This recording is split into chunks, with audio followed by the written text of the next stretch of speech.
Hello and welcome to CrossTalk, where all things are considered. I'm Peter Lavelle. The year 2015 is about to end, and what a ride it has been. There's been no shortage of stories for this program and station to cover. We have reported the news and provided alternative narratives. On this edition of CrossTalk, some of my colleagues at RT and I talk about the year that was.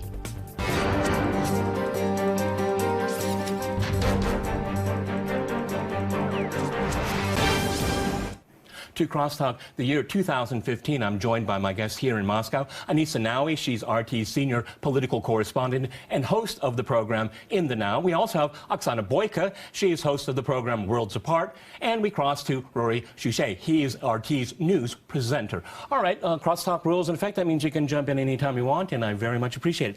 Oksana Boyko, this station has been very busy in 2015. We covered an enormous number of stories, and some of them very important to our viewers and for this station. I want to talk about RT this year as well. What was the story that affected you most? Well, surprisingly, I guess it was the story about Turkey, not so much because of Russia's entry into the Syrian quagmire, but I really feel that what is happening around Turkey right now is going to reshape geopolitics in a major, major way, because make no mistake, I think everybody has known what Turkey has been doing in Syria for a number of years. If you've been watching for RT, you would know that. You wouldn't necessarily know it. Go back to July. Norway was reporting this in July. But I mean, if you look at the American cables, I think the American administration has been aware of what Turkey has been doing for quite a long time. But there was a gentleman's agreement between Obama, Putin, Hollande, and all the others, despite all their disagreements, to sort of keep it undercover and not press Turkey too harshly. And I think, you know, all of that intelligence information coming out is going to change the way we do geopolitics in a major way this year already and in years to come. Okay. So what was the story? For me, the hardest thing this year was the line you get to when you realize something's happening in one part of the world and something that's happening in another part of the world is not important anymore. And of course, that was when focus shifted from Ukraine to Syria. Right. It's the same headlines, it's the same narrative, and we as a channel that is very close to Russia is Russian. Right. I mean, I'm American, but we have a lot of Russian people who are focused on Russia who watch us and expect to hear from us about what's happening in Ukraine. But then you see that the numbers on Ukraine are not so great, and our job is, of course, to spread the news. It's heartbreaking for me, if people aren't interested in what's happening in Donetsk anymore, directly and say, Peter, how do you pick your stories? Why have you dropped the people of the Donbass? People get angry with you. If you look deeper, all of those things are connected, as we all know, and you know, some progress or the lack of progress on one front is going to affect another story in a major way. You talk about the shift of attention, though, with, from Ukraine to Syria. Certainly, when I used to work for a news network in America, they would say that... You used to work for CNN. I'm not answering that. If the headline doesn't sell, change the damn headline. You know, and that's the sadness behind it all. And it's hard because you want to keep your global audience that is interested, of course, in what's happening in Syria. I mean, it's hot. It's a hot story. You need to get the information out there, especially when you're not getting all the information from some of our competitors. So it's our duty to cover the story and cover it first and up front. But then you know that something's happening in Ukraine, that people might change the channel if you're talking about Ukraine when you should be talking about Syria. But, I mean, if you are really trying to do that, with substantial amount of attention to every detail, you can find a way of connecting these two stories. Because immediately after the Turkish blow-up, we all heard about, Turkish emissaries being sent to Ukraine. There's been some reporting on ISIS getting some of the weapons from Ukraine. Right. So again, all of those stories are very, very interesting. It's very interesting because this is one of the things I like to do on CrossTalk, is that when we talk about the American intention to have forced regime change in Damascus, I always point out, and remember, that's exactly what happened in Kiev as well. Oksana is right. You can connect these stories. And even though the push for Damascus started before Ukraine. Exactly. So, but I also think that a lot of people are missing part of the picture, and that is, you know, for example, let's talk about some of the games in geopolitics today. For example, all right, let's send some NGOs into a country for the next 5-10 years. Let's start a movement with soft power. Let's implement some sort of Arab Spring uprising, a colour revolution, bring in the military-industrial complex, back that up with the IMF World Bank, who comes in for structural market reform, and there's a country whose sovereignty has been decimated. Yeah. And that is a game plan we've seen over and over again. I think that model has been already relegated to history. I don't think even the Americans are playing by, you know, that framework anymore. I think it's a predictable game plan. Now, it's a playbook that, as you say, it's been in Washington for years. It's not surprising, but the shame is a lot of people still don't pick up on it. The thing is that, you know, no one's held responsible for these events. I think this is a key word, responsibility, and this is something that Putin talks all the time about. You know, you can talk about values for other countries if you want, but, you know, responsibility is something that you have to, but I think that's shoulder yourself, and there's a very big, but I feel that's so much part of what we do here at RT, because I feel for me, it's a very personal mission, is to to provide an alternative narrative, a coherent narrative, what I consider the truth. I mean, I talk to some scholars and to some journalists, and if you talk to them one-on-one, privately, calmly, they'll come around a lot more than you think. Yeah. But it is so institutionalized, the truth, in Western media.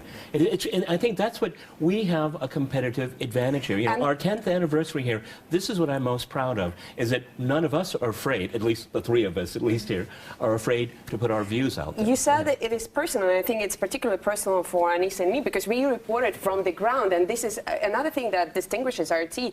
We don't report on Syria from a Beirut studio. We go there and we see the people who are being killed. I mean, I don't know about you guys, but my friends have been killed in Syria.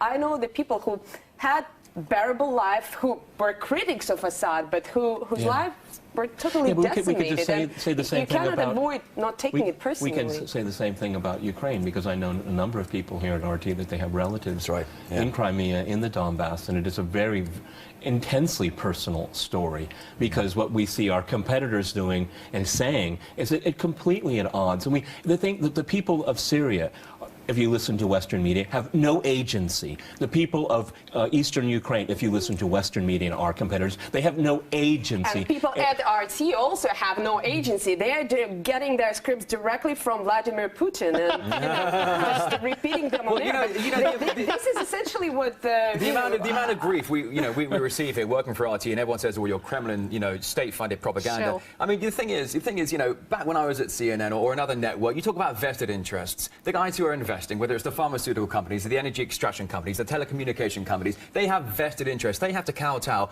to a vast array of people. Yeah. And these are the networks that should be questioned. But I always say, if you want to find the truth in the news, don't read the article, go down to the comments section. Yeah. The comments, that's where you... But they have already... A lot of Western sites have disbanded since Ukraine. Well, every time they write about us, that's when they turn off the comments, or they delete the comments, because we always win. Right. And one thing that really puzzles me, we all know that it is hard in Russia to find people who are fluent in foreign languages, in Russian and German and French, and yet somehow Russia has invented millions and millions of trolls who are just logging into every news site and writing comments in perfect English. I mean, Russia doesn't have that capacity. Because everything that Russia does is bad. You see, Oksana is absolutely right. I mean, they couldn't do it even if they wanted to. Absolutely. I mean, I'm sure they perhaps would want to do that. And let's be honest, every major country has that, troll operation, but Russia just doesn't have the money to pay for all of that, let alone the expertise. Kremlin trolls and all that. I only learn about it through Western media.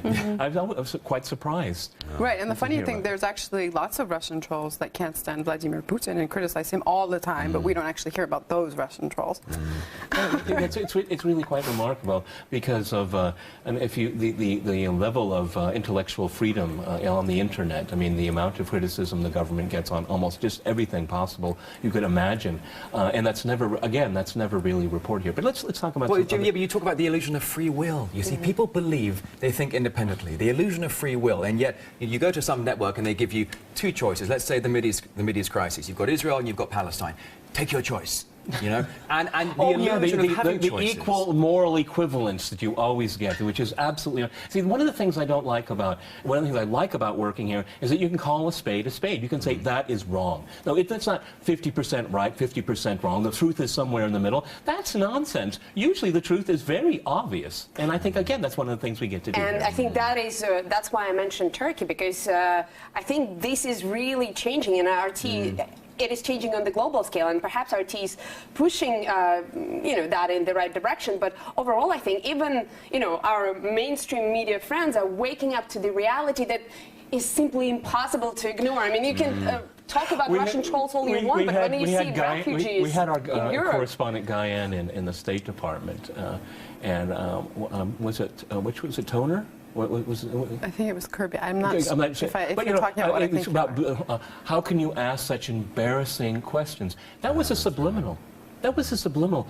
What he was saying is that how can anyone believe my embarrassing answers? But because they do not stand up to any criticism. It moved to a different level. If you remember, we had a RT conference a few days ago, and RT invited Michael Flynn, a former DIA director, and former U.S. Ambassador Michael McFaul was questioning who paid for his visit, how a former official would even dare to break the solidarity and go to speak to an unfriendly media. So the censorship works in all different ways, and it is apparently not okay for a former official when you look at Stephen Cohen, a good close friend of mine here, a man is a hero. Very well-spoken man, yeah. And here's a man whose credentials are unquestionable credentials on his knowledge of the Soviet Union and Russian history in general. And the way that man has stood up to this tsunami against him for questioning, for actually expressing or exercising his constitutional right. Legitimate questions, truthful questions. That poor man, Mr. Cohen, every time he comes out and what he says is straight down the line. It's so clear and honest in what he says, and yet he gets bashed immediately because, as I said earlier, because anything that Russia does is bad. And Don't support Russia. He's probably one of the only real American experts on Russia and the Soviet Union out there at all. Yeah, it's a very interesting point that you bring that up. Got to go to a short break right now. After a short break, we'll continue our discussion on the year that was. Stay with RT.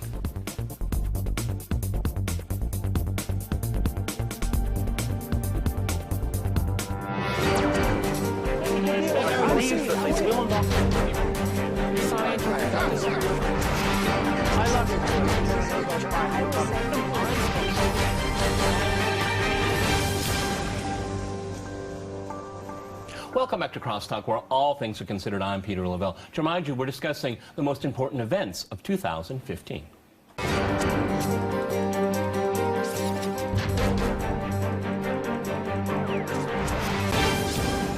Okay, Anissa, right before we went to the break, you mentioned the state of Russian studies, and I think this is really quite remarkable, that how RT has kind of replaced something that has gone missing for the last quarter century in the West, because there are so few, in my mind, and I date all of you. I remember the Soviet studies quite well. It was lucratively funded. If you were interested in learning Russian or any of the languages of the former Soviet Union, you could get money for it. It wasn't hard at all. Right, and then now the Soviet Union collapsed, and they stopped investing. And then everything else collapsed with it, particularly the funding here and at the academy. There are very few real Russianists, Russian scholars out there now. Can I mention something? You mentioned Stephen Cohen, and I had him on the program just a few months ago, and one of the things he mentioned in this regard is that even those professors and students who study Russia, the way they study Russia is very particular, because they don't really read Putin's speeches verbatim, and I encounter that all the time. Yeah, I do too. I have those professors in my show, and I ask them whether they have heard that, like State of the Nation address, and they would tell me, no, well, I just read the story in the New York Times. Even though Washington Post. The Kremlin goes to great lengths to translate them, to put them on the website. So even if you have the ability, I mean, you don't need to learn Russian. They do that all in English and French and other languages. If you don't know the foreign language, you can still go and read his speeches, and he's very straightforward about messaging. What was the last great example of that? Putin promised to bomb only ISIS. Go ahead, type that into Google. He didn't promise that at all. Read the speech. Or on CrossTalk. Russia is not in compliance of the Minsk Agreement. Well, I have the Minsk Agreement right here. The word Russia is mentioned once. once. It's what the Kiev government must do. That's the whole process. Isn't no the one Minsk reads agreement it. between Ukraine and the East? Anyway, the quartet doesn't it make involved. sense that Russia's barely But you know, you mentioned Syria though, because wasn't it Sergei Lavrov, the foreign minister, saying if it walks like a terrorist, if it talks like a terrorist, if it fights like a terrorist, it's a terrorist, right? Well, this is but one of the things that I think particularly American audiences don't understand is that, you know, Russia's legal involvement in Syria, which is the only country that has been invited legally there by the government in Damascus. Russia is painfully aware of what terrorism is. It's been the scourge of terrorism, of extremists, have touched this country repeatedly in the time I have lived here. This is a very real thing. And I think in Russia, and we have what, over 1,500 former Soviet citizens fighting for a jihad in Syria. This is a very serious thing. It's a serious thing. It's a real thing for Russia when you look back at the history as well. But then you have these external factors in certain parts of the world who are financing and weaponizing these jihadists, who are playing games that at the end of the day, Putin knows it's going to come across the border and come into Russia. They have to be stamped out. Putin, we mentioned before during the recording the recent article by Seymour Hersh, and I think this is a fascinating article in a way that it also shows how China is exposed to the threat of Uyghur terrorism, how the EU is banned on doing something in Syria, and it is only supposedly Barack Obama who is sitting there in the White House in this big castle, not hearing the advice of his generals. In fact, what Hersh has that article is damning. It's damning. The American generals have to circumvent the White House to do something to protect the American people. It doesn't fit with the narrative, so the White House didn't want to know. Narrative. One of the things over the course of this year, and looking at these different crises that we've covered, if it's Ukraine or Syria, one of the things I find really remarkable in dealing with some of the guests is that because of the way Western media presents the news, there is no context, there's no causality, there's no chronology. And we go back to the word responsibility again, because we had this really blow-up program on Crimea, and I knew it was going to happen here. And if you watch it, I don't suggest you watch it because it's just a waste of time. It's just a bunch of yelling. But you have these two narratives. And it's Russia invaded Crimea. It has 25,000 troops invaded. And I stopped and said, no.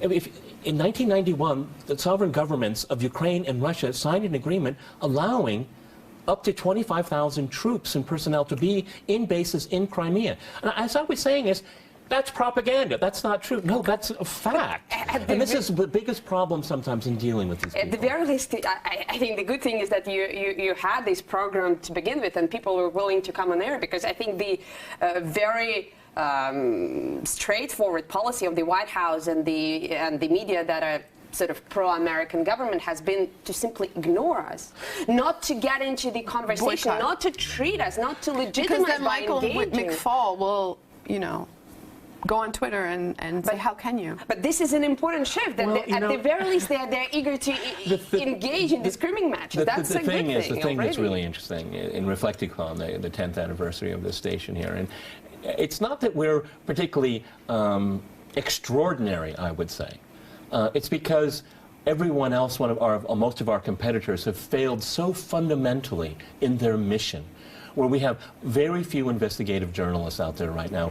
And they come to CrossTalk, they come to this station here, because they have something actually to say, and we give them a chance to listen to it. Because, as Oksana has pointed out here, you won't hear it, okay?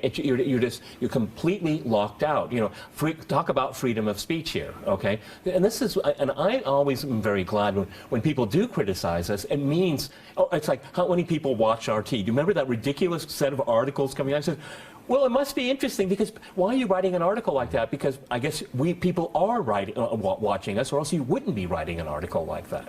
I am convinced that we're making a difference, and I think all of us here. Just briefly, though, you know, going back to Syria and Turkey, as you said, Oksana, and the Erdogan's family and their links with ISIS and the whole oil trade knowingly going over their border. When Putin came out and was showing drone video footage, satellite photographs, and you're seeing 12 miles of oil tankers from these shots traveling up, and yet how much coverage did that get in the Western media?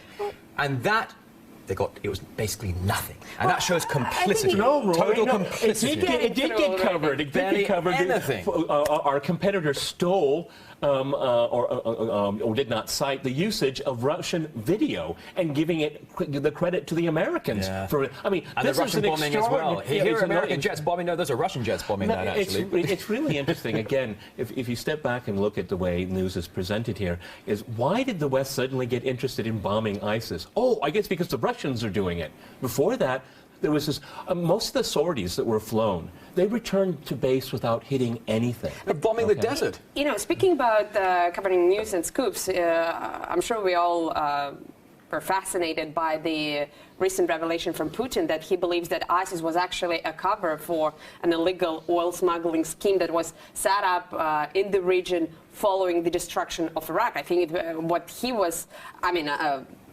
that's how I interpreted his words, that scheme existed there even before Syria, and the Syrian quagmire was in a way aiding and protecting and helping to broaden that scheme. But if that is really the case, I think I can see lots and lots of people around the world are asking this question: why wasn't anybody working on this? Why wasn't anybody aware of this? Because it's not just Russian planes flying out there. No, The but Americans have but been for me, there it's far worse than that, because I think this is all intentionally done. And what I've always found these extremist groups like ISIS and all that are very strange. I don't understand the religious element of it whatsoever. I don't understand the camouflage, the orange, the having hoods on all the time. If you're on, doing the work of God, don't you want anyone to see your face? There's a lot of things about it that really bother me. Logistics. Exactly. You will have to bring all this. Whoever's got who's ever got that Toyota dealership is, banking it. Okay. Yeah, but how do you think? You look at. But I think it's something that. It's a policy that wasn't completely thought out. It's like, this is interesting. We can use this organization. We can manipulate them. We can change them. We can find new enemies for them. And but the thing is that, I think Oksana is right. The old narrative of all of these institutions, NGOs, and all. No, we're in the next stage here. And I think this experiment with ISIS is that. Okay, they are terrorists. They are killers. But it's managed. Okay, because. Why was the U.S. Air Force bombing Syrian infrastructure and not Syrian terrorists for over a year? And why is Turkey bombing the Kurds there when the Kurds are on the front line against Islamist State? Or why the American generals would have to find ways of giving military intelligence to the Syrian government. That shows that even within the White House or Washington, there are big divisions, and that raises very, very serious questions about our collective ability to fight against You've got a triad terrorism. command center. You've got Tehran working with Damascus, working with Baghdad. You've got three units there who are combining their intelligence, and then you've got the coalition with America and their friends who aren't using any of the local guys, we all believe in the American strength and its ability to sort of rally around partners and push its will through. But if what Hirsch was reporting about, if that's really the case, it shows that it's the Americans are not in control at all, and we have this mammoth terrorist organization. I think that essentially doing you're what it absolutely wants. right, and I think this is what's really the tragedy of it all, is that there is no control. When we're watching this entire calling the shots. Well, if Turkey's calling the shots, then we're all in trouble right now, okay? Because together with Saudi Arabia. Of course, okay, that's what it is. Is that it has these allies. The Americans have these allies. They cannot control. They cannot control Saudi Arabia. They can't control Turkey. They certainly can't control Israel. This is the ultimate, the most powerful country in the world, leading from behind. Chicken's coming home to roost with Saudi Arabia, perhaps. So here's Saudi Arabia launching this 34-member coalition and going after the people who, it's just madness. Are they really going to attack One their has to really creation? ask, the question. Here's a country, Saudi Arabia, with some of the most advanced military, material on the planet. Okay, and it spends lavishly money. And they don't have one bomb. They're not bombing ISIS. They're not bombing Al Qaeda. That's right. One of the poorest countries in the world. That's who they're going to be bombing. Knocking out, I think it was just over 1,000 schools. In one of my last reports, 1,000 schools in Yemen, totally decimated. What was the point of that? And you only hear that on RT. You'll never hear that on your former employer. We've run out of time here. Many thanks to my colleagues here in Moscow, and thanks to our viewers for watching us here at RT. See you next time, and remember, CrossTalk rules.